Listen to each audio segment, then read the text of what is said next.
Okay, cool. Just as I start recording, Tubbo goes fucking live. So if you fucking hear literally anything in the background, it is probably gonna be Tubbo. Or Fruits Basket, because I'm rewatching Fruits Basket for like the 6th time. I'm gonna build a girlfriend. What? Look, I got these pumpkins. How do you share them? Right click. I am. What? Oh no, you have to wait. You put in you use shears. You can't use an axe. Oh. Right? I'm pretty sure you use shears. There you go. Just like I did for Vicstar, I could do it for me. What if, wait. What the fuck? What the fuck? What the Wait, fuck, what if we made iron golems and we made them guard your little area?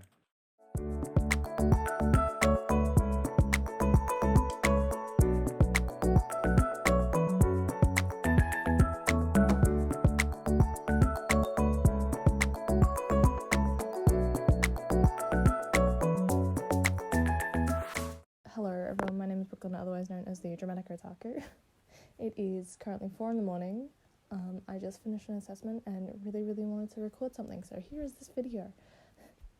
I will be doing the last of my DSMP series,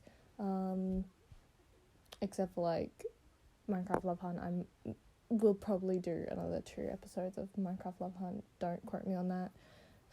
The last time I quoted myself on that, I started the Pokemon Let's Go Eevee series and it stuck with me for about a year. So today's video is about DSMP headcannons, because I have a few headcannons specifically around Philza, Mumza, Techno, and Carl. And I was gonna do this being like headcannons and TikToks, but like, bro, I had so many TikToks and I just couldn't be fucked going through all of them. So I'm not going to. But I need you to see this one very specific TikTok. Fans are tuning in to see streamers take on a host of challenges in the 2021 Minecraft Championship. Now, the event is currently underway. I don't know why we're at work at the moment and not watching this. And it sees 10 teams of 4 go head-to-head in a series of mini-games to determine who the true Minecraft champions are. The teams will be aiming to collect as many coins as they can. The final 2 teams will be pitted in a 1v1 final duel. I don't know why that story wasn't included in our sports section, that's my actually. question exactly. Look at what they did to Jack Manifold. Look how dirty they did Jack Manifold. Like, what? Out of all of the streamers they picked Jack Manifold in the stupid blue wig. Oh my god. That was on Australian National TV. Australian National TV. Mid-MCC, mind you. But let's just get into this video. Now, these are all expanding on headcanons that I had back in March through July. Some of them have been disproven by the content creators themselves, but these are my personal headcanons. So we're expanding on them. Some of them are disproven, some of them are just like anti what people think in the fandom. But this is my personal headcanon, and I mainly had this headcanon to explain a lot of Philza's backstory, because we don't have a lot of Philza's backstory. We don't have anyone's backstory, but I specifically want Philza's. I don't know why. And in this video, I'm going to be very selective with what lore I do choose for my headcanons and what lore I do not choose for my headcanons. But this is going under the assumption and the implication that Phil has made on his streams that Techno is an old friend and not his son. So I do mention pieces of Wilbur's lore. I do have to mention that. Wilbur's lore is chaotic, and I do mention bits of Wilbur's lore. I do also denounce some of Wilbur's lore in my headcanons.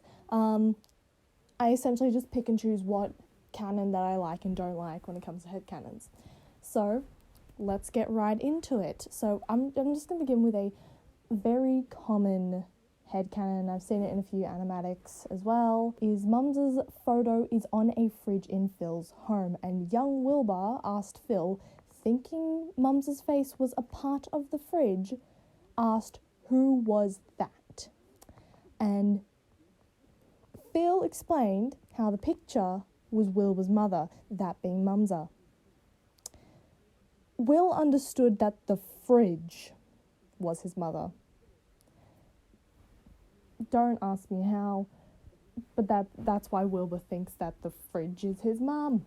Now this is my crack shit version of that exact same scenario, in which Mumsa is in fact the fridge, and Wilbur was correct. Mumsa is the fridge. Because she is a shapeshifter. How the fuck would Wilbur get the ability to fucking shapeshift and fuck a fish? Like, that is the only possible solution that I can think, that Wilbur can fuck a fish, right?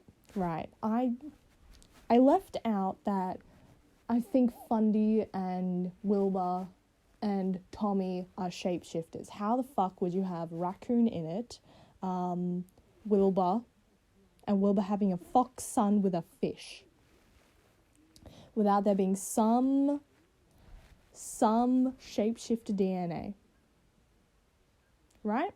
That is my crack shit theory, that she is indeed the fridge, because she is a shapeshifter.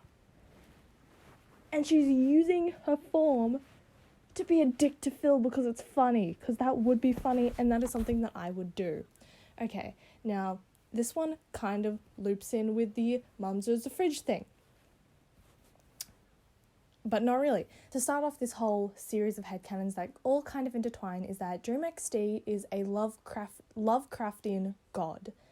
And he's a Lovecraftian god that can be viewed because he is hidden behind Dream's mask. Now, all gods of the Dream SMP are Lovecraftian in nature. Meaning, if you don't know what Lovecraftian in nature means, it means like they cannot be physically viewed by a mortal.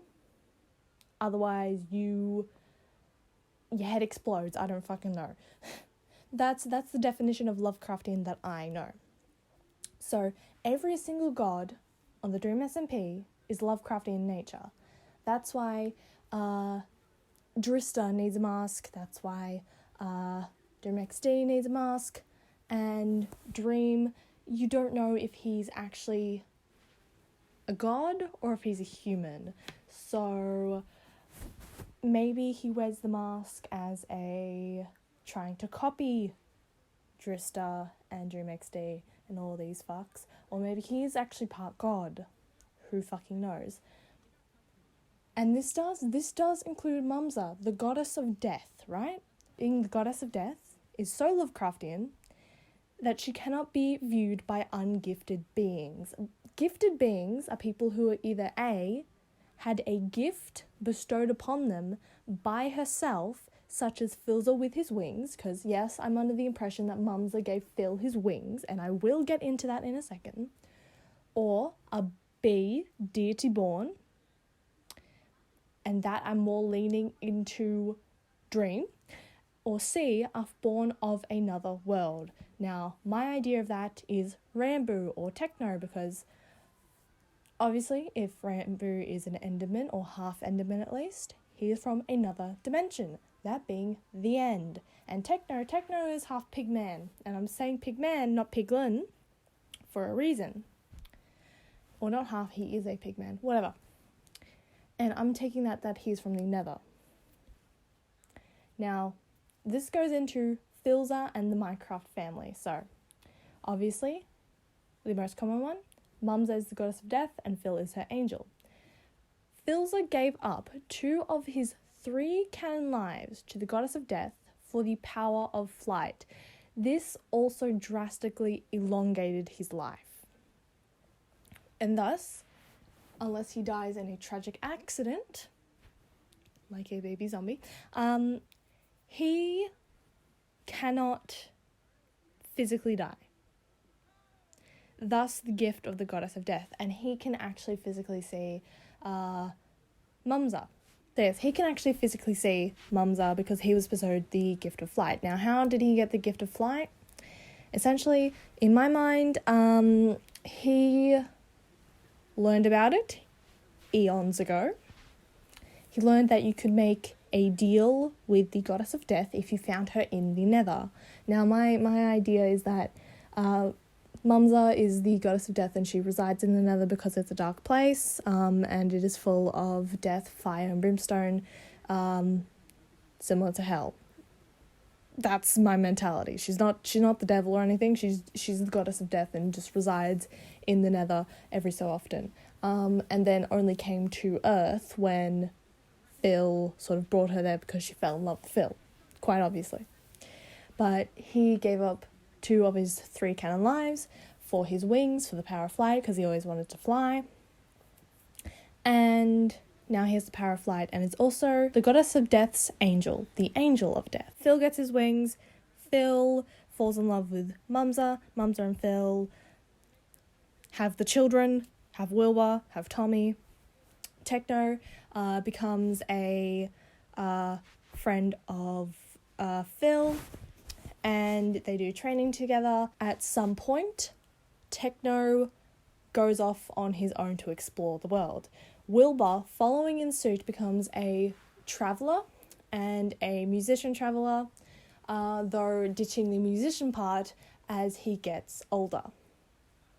Tommy then follows in suit, and in end finds the Dream SMP. Now, Phil gets letters from these 3, and at some point, Mumza leaves and has to make herself disappear for a while, and Tommy asks for Phil's help because Wilbur's gone absolutely fucking nuts, and he knows that he and Techno are scheming something. Okay, more so he's just a little pissy at Techno, but still. Tommy sent a letter to Phil to bring Phil to knock sense into Wilbur, because he hasn't seen Wilbur in fucking ages, right? After killing his son, obviously because of Wilbur's wishes, Phil willingly gave up the power of flight because he killed his son.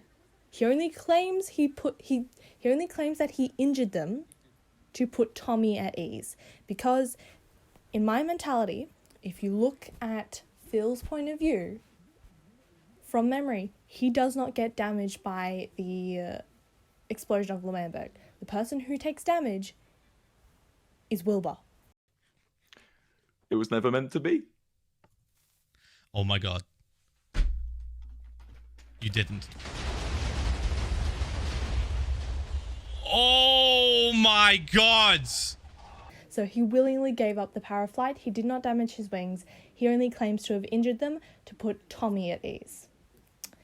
Now, Tommy and Wilbur are the children of Mumza and Philza. They have human DNA because of Phil, and they don't really have the divine power. They are half divine born, so they are able to see Mumza. However, Mumza is still a little bit on edge on fully presenting herself to them, thus the fridge meme. But they can see Mumza definitely in photos. Definitely. Now, they do have human DNA from Phil, but because they are half divine born, they have the genetics to shapeshift, and this is the divinity aspect. Thus, Wilbur could have logically had Fundy, and Tommy can simultaneously be Raccoon in it and Tommy in it at the same time. However, because of Phil's humanness, they chose to stay human for majority of their lives. Tommy only shows his shape-shifting sides in times of great need, such as when he jumped off the pillar at Lockstitshire. I would like to think that he used avian powers similar to on the Origin SMP to help him fall into the right place, that being the water. And then obviously when he stumbles upon Techno's place, he becomes Raccoon in it. And the reason why Wilbur think that Wilbur thinks that Techno is his older brother, and this is still assuming that Techno is not in fact Wilbur's older brother, is because Techno followed Phil out of the Nether when Will was very, very young. Wilbur, being foolish enough to believe that a fucking fridge is his mother, caught on that Phil was letting Techno stay with them and just assumed that he was his older brother, similar to how he perceived Tommy's birth as Tommy just appearing out of nowhere. Now, moving on to Techno, because this is very important to, like, Philza story.